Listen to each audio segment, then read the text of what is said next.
وأفضل الوسائل وعلى آله وأصحابه ذوي الفضائل أما بعد أعوذ بالله من الشيطان الرجيم بسم الله الرحمن الرحيم قال رسول الله صلى الله عليه وسلم قال سمعت رسول الله صلى الله عليه وسلم يقول إنما الأعمال بالنيات وإنما لكل امرئ ما نوى فمن كانت هجرته إلى الله ورسوله فهجرته إلى الله ورسوله ومن كانت هجرته للدنيا يصيبها أو لامرأة ينكحها فهجرته إلى ما هاجر إليه آمنت بالله صدق الله مولانا العظيم إن الله وملائكته يصلون على النبي يا أيها الذين آمنوا صلوا عليه وسلموا تسليما الصلاة والسلام عليك يا رسول الله وعلى آلك وأصحابك يا نبي الله الصلاة والسلام عليك يا نبي الله وعلى آلك وأصحابك يا نبي الله اللہ تبارک و تعالی جل جلالہ وعظم جلالہ وتم برہانہ کی صلاۃ درود کا معلوم شفیع سراج الہا امام الانبیاء حضور تاجدار مدینہ صلی اللہ تعالی علیہ وسلم کی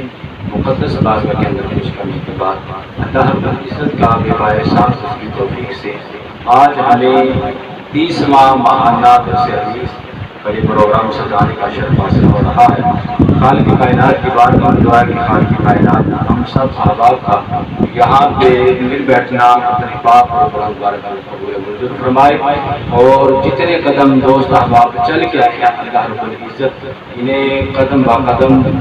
نیکیوں کا ذخیرہ عطا فرمائے، اور ہمارے یہ اٹھنے والے قدم جو ہیں اللہ رب العزت ہم سب کو جنت کی طرف اٹھنے والے قدم بنائے۔ حضرات کرام قدر وقت بہت مختصر ہے، 20 منٹ میرے پاس موجود ہے، انشاءاللہ 20 منٹوں کے اندر میرے اپنے گفتگو کو سمیٹنا ہے۔ میں نے آپ کے سامنے امام نووی رحمۃ اللہ علیہ کی معینات شریف 40 نووی کے اندر سے پہلی حدیث پڑھنے کا شرف حاصل کیا، جس کو امام نووی رحمۃ اللہ علیہ نے نیت کے موضوع پہ بیان کیا ہے، اخلاص کے موضوع پہ بیان کیا ہے، اور یہ ایسی احادیث مبارکہ ہے کہ جس کو بہت سارے محدثین کرام نے اپنی کتابوں کے شروع میں اسے نقل فرمایا ہے۔ امام بخاری نے بھی سب سے پہلے اسی حدیث کو نقل کیا، اور امام مسلم نے بھی مسلم شریف کے اندر اس حدیث کو نقل کیا، اسی طرح سنن ابن ماجہ اور سنن ابی داؤد کے اندر بھی حدیث پاک نقل ہے، اور اسی طرح امام نووی رحمۃ اللہ علیہ نے اپنی کتاب ریاض الصالحین کے اندر بھی سب سے پہلے اسی احادیث کو نقل کیا، اور اسی طرح آج کے اس پروگرام کے اندر جو میں نے احادیث کو پڑھا ہے، اس حدیث کو امام نووی رحمۃ اللہ علیہ نے 40 کے اندر بھی سے نقل فرمایا ہے۔ تو پتہ چلا کہ اخلاص جو ہے یہ کتنی اہم چیز ہے کہ جس کو تمام بزرگان دین نے اپنی کتابیں شروع کرنے سے قبل ہی اس حدیث کو بیان فرمایا ہے۔ اس لیے امام نووی رحمۃ اللہ علیہ یہ وہ عظیم محدث گزرے ہیں کہ جنہوں نے صرف 45 سال کی زندگی پائی۔ آپ کی سیرت کو پڑھ کے دیکھیں تو آپ کو حیرت ہوگی کہ کتنے عظیم بزرگ عمر 45 سال ہے لیکن کام اتنا بڑا کر گئے ہیں کہ قیامت تک لوگ ان کی تصانیف سے استفادہ حاصل کرتے رہیں گے،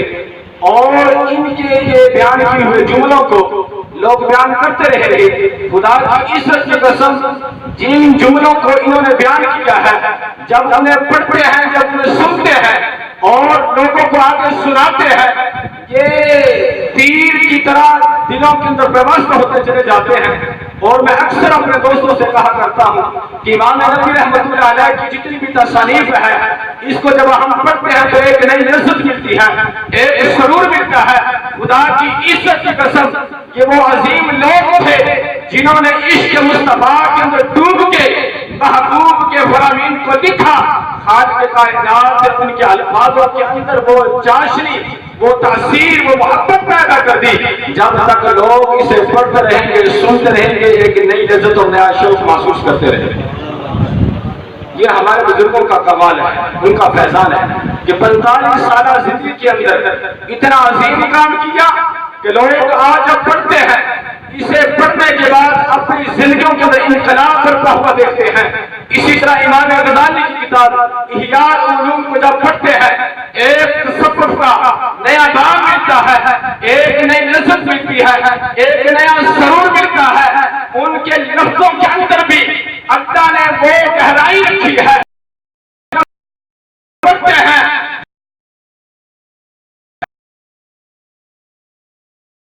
اس الفرامین کو پڑھتے ہیں اور سنتے ہیں، اللہ رب العزت ان کی زندگیوں کے ذریعے کلام میں برپا فرما دیتا ہے۔ وجہ یہ ہے کہ انہوں نے عشق مصطفیٰ کے اندر ڈوب کے حضور کے فرامین کو پڑھا۔ خالق کائنات نے ان کے جملوں کے اندر بھی وہ چاشنی پیدا فرما دی کہ اتنے سال گزرنے کے بعد بھی آج اگر جب ہم ان کے ان فرامین کو پڑھتے ہیں، ان کی تصانیف کو پڑھتے ہیں، ہمیں بھی ایک نئی نسبت ملتی ہے۔ وجہ کیا ہے؟ جو عشق مصطفیٰ کے اندر ڈوب کے کوئی بھی بات کہتا ہے وہ اثر ضرور رکھتی ہے، اگر عشق مصطفیٰ کے بغیر بات کی جائے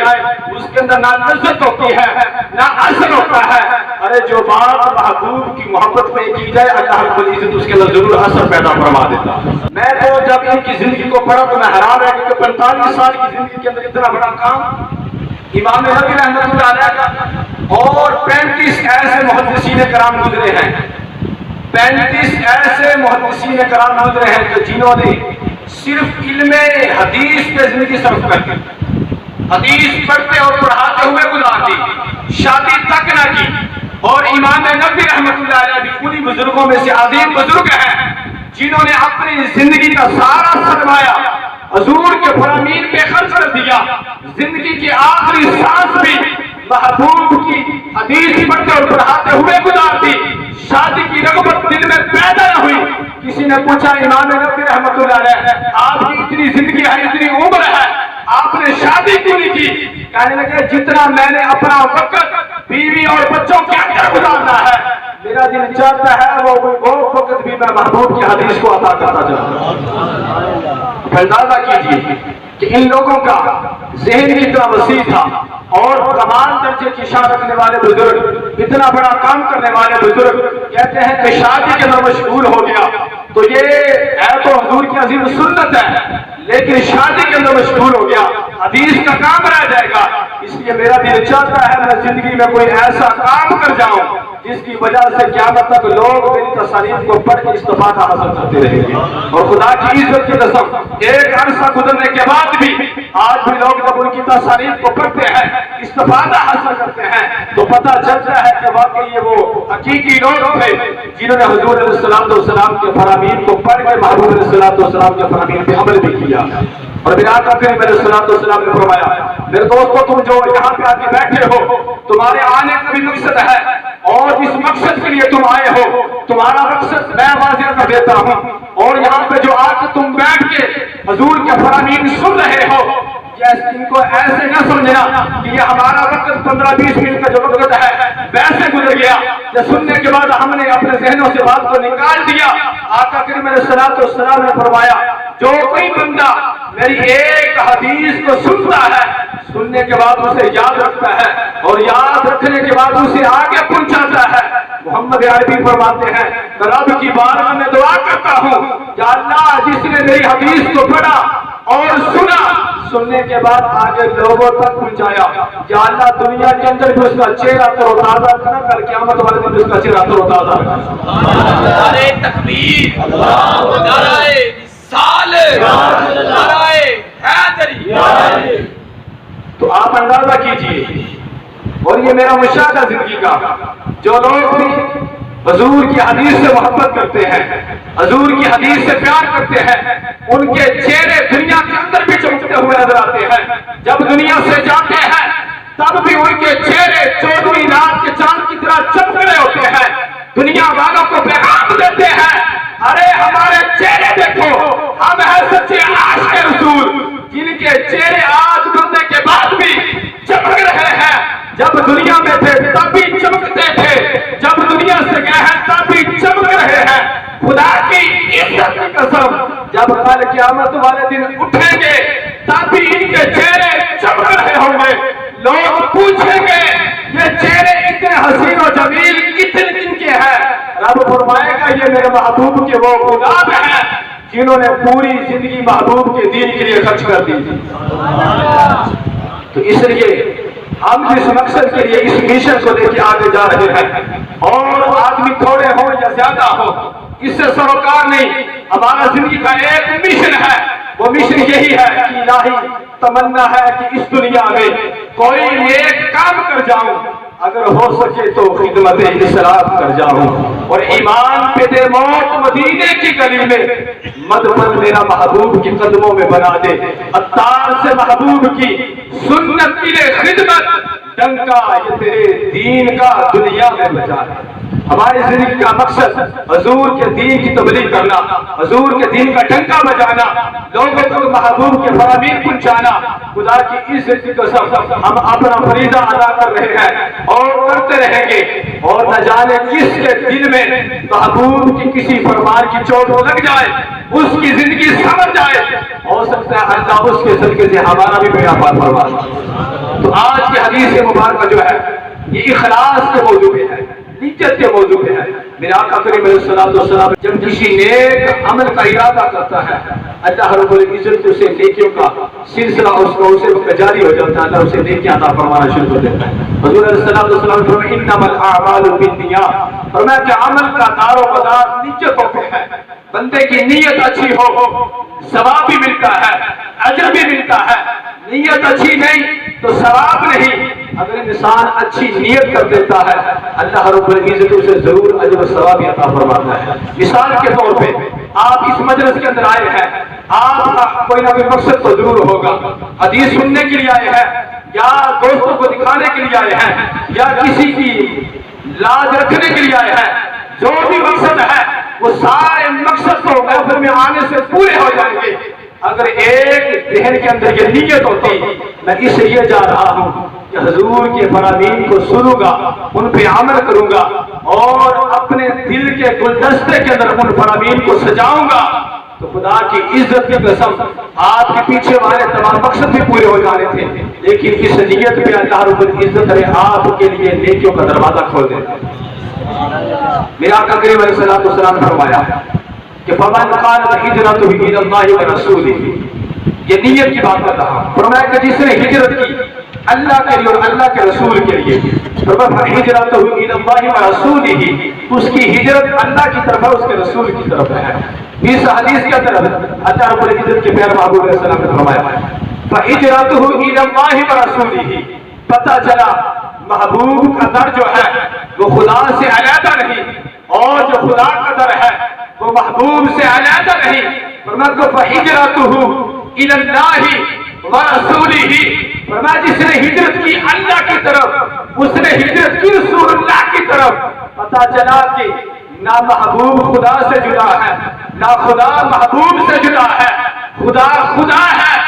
نبی نبی ہے، لیکن نہ مصطفیٰ خدا سے جدا ہے، نہ خدا اپنے محبوب سے جدا ہے۔ ذات ایک ہے، جس نے محبوب کی فرما برداری کی اس نے حقیقت کے اندر خدا کی فرما برداری کی، اور جس نے خدا کی فرما برداری کی اس نے محبوب خدا کی فرما برداری کی۔ تو اس نے فرمایا فہجرته الی اللہ، اس نے ہجرت کی اللہ کی طرف، وَإِلَى اللَّهِ وَرَسُولِهِ، اور اس کے رسول کی طرف۔ اب ہجرت بندہ کر رہا ہے اللہ کے لیے، لیکن محبوب فرماتے ہیں وہ ہجرت اللہ کے لیے بھی اور اللہ کے رسول کے لیے بھی ہے۔ پتہ چلا کہ رسول اللہ کسی اللہ کے غیر نہیں ہے بلکہ محبوب خدا ہے، اور آقا کریم علیہ الصلوۃ والسلام اللہ رب العزت کے پیارے محبوب ہیں، اور اللہ رب العزت نے محبوب علیہ الصلوۃ والسلام کو تاج الانبیاء بنایا۔ اور آگے فرمایا کہ جس نے ہجرت کی دنیا کے لیے، فرمایا کہ بس اس نے دنیا کے لیے ہجرت کی۔ فرمایا کہ جس نے ہجرت کی کسی عورت کے ساتھ نکاح کرنے کے لیے،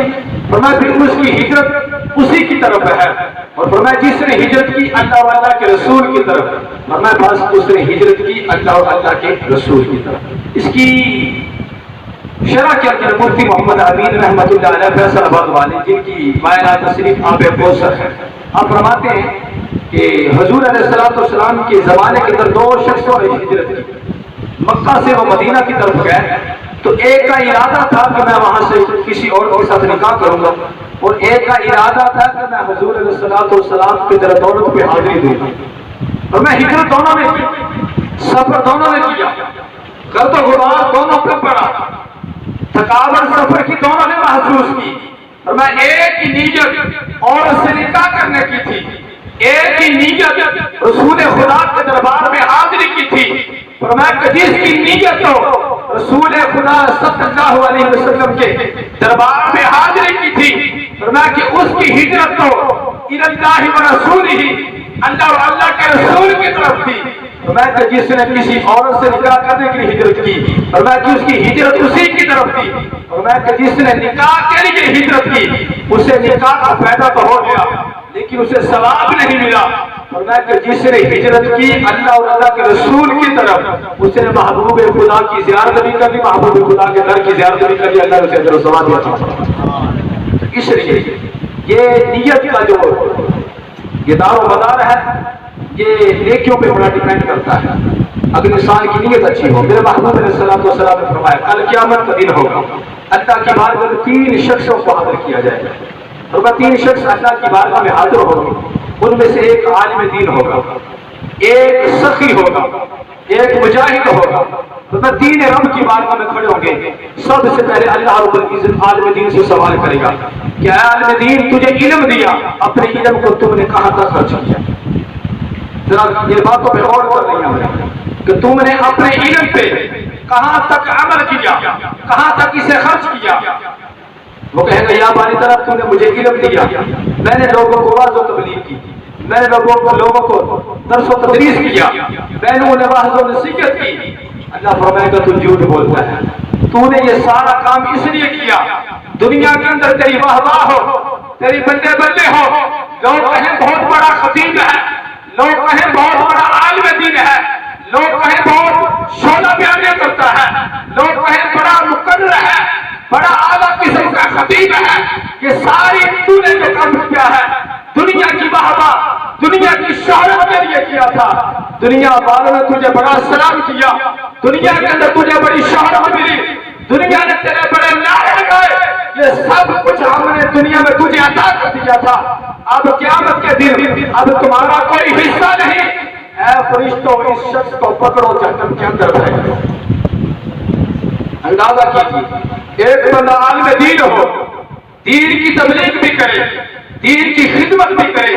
لیکن اس کی نیت اچھی نہیں تھی، وہ اس لیے سارے کام کرتا رہا تو دنیا والے کہیں بہت اچھا خطاب کرتا ہے، دنیا والے کہیں بہت شعلہ بیان ہے، بڑا اعلیٰ قسم کا خطیب ہے، بڑی درد ہے، بڑی ترنم ہے، بڑے اعلیٰ قسم کے سلطان باہو کے شعر پڑھتا ہے، میاں محمد بخش کے شعر پڑھتا ہے۔ فرمایا یہ لوگوں نے دنیا میں سنے، بہوا بھی کی، داد بھی تجھے دی، پیسہ بھی دیا، تیرے نعرے بھی لگائے، تجھے پروٹوکول بھی دیا، اچھے سے اچھا کھانا بھی کھلایا، یہ سب کچھ دنیا میں ہم نے تجھے دلوا دیا تھا۔ اب قیامت کے دن تمہارے لیے کوئی بھی حصہ نہیں۔ آیا فرشتوں، اس بندے کو پکڑو، جہنم میں پھینک دو۔ اب وہ بندہ روئے گا، پچھتائے گا۔ اللہ فرمائے گا یہ ساری چیزیں ہم نے دنیا میں تجھے دے دی تھی، تیرے یہ سارے کام دنیا والوں کے لیے تھے، اگر میری رضا کے لیے ہوتے آج قیامت کے دن میں تجھے ایسا تاج پہناتا جس کی روشنی جو ہے وہ سورج سے زیادہ ہوتی۔ لوگ پوچھتے یہ کون ہے؟ یہ نبی ہے، نہ انہیں بتلاتا یہ نبی نہیں ہے، یہ محبوب کی امت کے علماء ہے، لیکن دنیا میں تو نے ساری واہ حاصل کر لی، پیسہ بھی حاصل کر لیا، اب تیرا کوئی حصہ نہیں۔ اب رشتوں پکڑ جہنم کے اندر ہے۔ یہ نیت ہے کہ جیسی نیت ہوگی ویسا پھل مل جائے گا، جیسی نیت ہے ویسا ہی اسے صلہ مل جائے گا۔ پھر محبوب علیہ السلام فرماتے ہیں اللہ کی بارگاہ میں دوسرا شخص حاضر ہوگا جو بڑا سخی تھا، اس کو اللہ رب العزت نے بڑا مال دیا تھا، بڑا پیسہ دیا تھا، وہ دنیا کے اندر لوگوں کو سخاوت بھی کرتا اور کیمرے کے سامنے کھڑے ہو کے لوگوں کو آٹے کے تھیلے بھی دیتا، لوگوں کے سامنے کھڑے ہو کے لوگوں کو زکاتیں بھی دیتا، کیمرے کی اسکرین کے سامنے کھڑے ہو کے لوگوں کو بڑے بڑے انعام بھی دیتا، بڑے بڑے پیسے بھی اس نے لٹائے، لیکن یہ سارے کام اس نے دنیا کی شہرت کے لیے کیے۔ اللہ فرمائے کہ یہ سارے کام دنیا والوں کے لیے تو کر کے آیا ہے، دنیا والوں نے تجھے بڑا سخی کہا، دنیا والوں نے بڑا تجھے سیٹھ بھی کہا، دنیا والوں نے تجھے بڑا پروٹوکول دیا، انہوں نے کہا یہ فلاں بندہ بڑا سخی ہے، بڑی زکاتیں دیتا ہے، بڑا صدقہ خیرات کرتا ہے۔ فرمایا قیامت والے دن اب تیرا کوئی حصہ نہیں۔ اے فرشتوں، اس بندے کو بھی پکڑو، جہنم کے اندر پھینک دو۔ حضور فرماتے ہیں وہ بھی جہنم میں گیا، کیوں دنیا کی واہواہ چاہیے اسے؟ دنیا کی طرف سے مل گئی، فوٹو اس کی بن گئی، کیمرے پہ بھی فوٹو آ گئی، اور بھی مختلف جگہ پہ اس کی واہواہ بلے بلے ہوتی رہی، لیکن دنیا کے اندر اسے یہ سیلا ملا، اب آخرت کے اندر سیلا نہیں۔ حضور فرماتے ہیں اب اس کے بعد مجاہد اللہ کی بارگاہ میں آیا، جس نے اپنے جسم پہ تیر کھائے، جس نے اپنے جسم کے اوپر تلواریں کی اور نیزوں کے زخم سہے، اور یہاں تک چھلنی ہو کے اس کی روح پرواز کر گئی، لیکن اسے یہ سارے کام اس نے اس لیے کیے تھے تاکہ لوگ کہیں کہ دین کا بڑا سپاہی ہے، یہ دین کی بڑی خدمت کر رہا ہے، یہ بارڈر پہ جا کے دین کے لیے لڑ رہا ہے، تاکہ دنیا کے اندر میری شہرت ہو جائے، میری طاقت کا پتہ چل جائے میرے پاس طاقت کتنی ہے۔ اللہ فرمائے گا یہ دنیا میں تو نے شہرت حاصل کر لی، اب قیامت کے دن تیرا کوئی حصہ نہیں ہے، اب فرشتوں اس بندے کو بھی پکڑو جہنم کے نیچے درجے میں۔ دوستو اس بات کو بیان کرنے کا مقصد صرف یہی ہے کہ اگر دنیا کے دکھلاوے کے لیے کرنا ہے تو دنیا والے تو دیکھ رہے ہیں، دنیا والوں کو تو پتہ ہے، دنیا والے تو واہ واہ کریں گے، دنیا والے تو آپ کی بڑے نعرے بھی لگائیں گے، لیکن بعد میں مرنے کے بعد آپ کے نعرے بھی بند ہو جائیں گے، اور قبر و حشر کے اندر جب آپ کا جو حال ہوگا اس سے آگاہ ہونا چاہیے۔ یہ دنیا صرف قبر کی دہلیز تک ہوتی ہے، جو ہی قبر کے اندر اتار دیا جاتا ہے یہ دوست یہ یار یہ بیٹی ساتھ چھوڑ جاتے ہیں۔ خدا کی عزت کی قسم میں نے اپنی ان گناہگار آنکھوں سے دیکھا، بڑے بڑے جگری جان، بڑے بڑے سجن میں نے دیکھے جو قبر کی دہلیز تک بھی نہیں جاتے، ارے وہ جنازہ پڑھ کے وہیں سے واپس پڑ جاتے۔ کیا جگری یاروں کا فائدہ، کیا ان کی اس دوستی کا فائدہ جو صرف ایک نماز جنازہ پڑھنے کا 10 منٹ کا ٹائم ہمارے لیے رکھتے ہیں، زندگی ہمارے ساتھ گزاری ہو، ہر محفل کے اندر بیٹھ کر اٹھنا ہو، تاش کی مجلس کے اندر وہ بیٹھتے رہے، شراب نوشی کی مجلسوں کے اندر وہ یار دوست بیٹھتے رہے، دنیا کی ساری لفندیاں، دنیا کے سارے کاموں کے اندر وہ گھنٹوں تک ہمیں دیتے رہے، لیکن آج موت واقع ہوئی، وہی یار وہ دوست وہ بیٹی جو ساری رات بیٹھوں کے اندر بیٹھ کے گزار دیتے تھے، نیند کی پرواہ نہ کری ہوتی تھی، آج تو وہ قبر کے اندر اتارنے کے لیے بھی تیار نہیں بلکہ جنازہ پڑھ کے وہیں سے واپس پڑھ جائیں۔ یہ دوست دنیا کے اندر کام بس یہی تک آ سکتے ہیں۔ حقیقی دوست کون ہے؟ حقیقی دوست انبیاء علیہ السلام ہیں، حضور علیہ السلام کے صحابہ ہیں، حضور علیہ السلام کی اس امت کے ولی ہیں، انہوں نے کل قیامت والے ہمارے کام آنا ہے، یہ ہماری وہاں پہ بخش کروائیں گے۔ آج کے اس وقت کے سچے علماء ہیں جو کل قیامت والے دن ہماری بخشش کا سوال کریں گے، اس لیے دوستو نیت اچھی ہو تو نیت پر ثواب بھی ملتا ہے، اگر نیت اچھی نہیں تو اس میں ثواب نہیں ملتا۔ حضور نبی کریم علیہ السلام کی بارگاہ میں ایک صحابی آئے، انہوں نے بہت اچھا اور اعلیٰ قسم کا مکان بنایا اور اس کے اندر ایک روشن دان بھی رکھا۔ حضور علیہ السلام نے صحابہ سے پوچھا، اے میرے صحابہ یہ کس کا مکان ہے؟ یا یہ فلاں کا مکان ہے۔ میرے آقا کریم علیہ السلام نے مجھ سے بلایا اور پوچھا کہ تمہارا مکان ہے یا میرا مکان؟ فرمایا یہ روشن دان کس لیے رکھا ہے؟ یا رسول اللہ کی روشن دان رکھنے کا مقصد تازہ ہوا لینا مقصود ہے یا روشنی لینا مقصود ہے؟ حضور فرماتے ہیں کہ روشنی تو تجھے مل جانی تھی، ہوا بھی تازہ تجھے مل جانی تھی، اگر نیت یہ ہوتی کہ اس روشن دان سے رب کے گھر سے آزار کی آواز آئی کیا چاہے تجھے جس سے ثواب عطا فرما دے اور تیری نیکیوں کا سلسلہ بھی جاری ہو جانا تھا۔ اس لیے دوستو جب بھی کوئی نیک عمل کریں، جب بھی کوئی نیکی کرنے کا ارادہ کریں، نیت اچھی ہونی چاہیے، اللہ رب العزت ضرور ہمیں اس پہ اجر عطا فرمائے گا۔ یہ ہماری مختصر سی بہانہ محفل پاک کا پروگرام ہوتا ہے تو اس کے اندر اسی طرح محبت کے ساتھ شرکت کیا کریں، زیادہ وقت نہیں لیتے، بہت مختصر وقت کے اندر یہاں پروگرام کرتے ہیں۔ یہ 1 گھنٹے کا پروگرام ہوتا ہے اور تقریباً ابھی 1 گھنٹہ ہی ہوا ہے کہ 9:30 بجے شروع ہوا ہے اور 10:30 کا یہ وقت ہے، تو اسی دوران ہم اپنی گفتگو کو سمیٹنے کی کوشش کرتے ہیں۔ تو چاہے ایک ہی بات کسی کے پلے پڑ جائے اور اسے فائدہ مل جائے تو اتنا لمبا چوڑا خطاب کرنے کی حاجت بھی نہیں ہے۔ تو اس لیے ہر ماہ کے اندر جب بھی اطلاعات دی جاتی ہے اور سب کے ذریعے بھی اشتہار بھیج دیا جاتا ہے دوستوں کو اور دوست آگے دوسروں کو بھیج دیتے ہیں، تو اس لیے اشتہار وغیرہ بھی لگوا دیے جاتے ہیں محلے کے اندر اور اعلان بھی ہو جاتا ہے۔ بچوں کو جو ہمارے پاس یہاں پڑھنے آتے ہیں انہیں بھی ہم بار بار پیغام دیتے ہیں کہ وہ اپنے ماں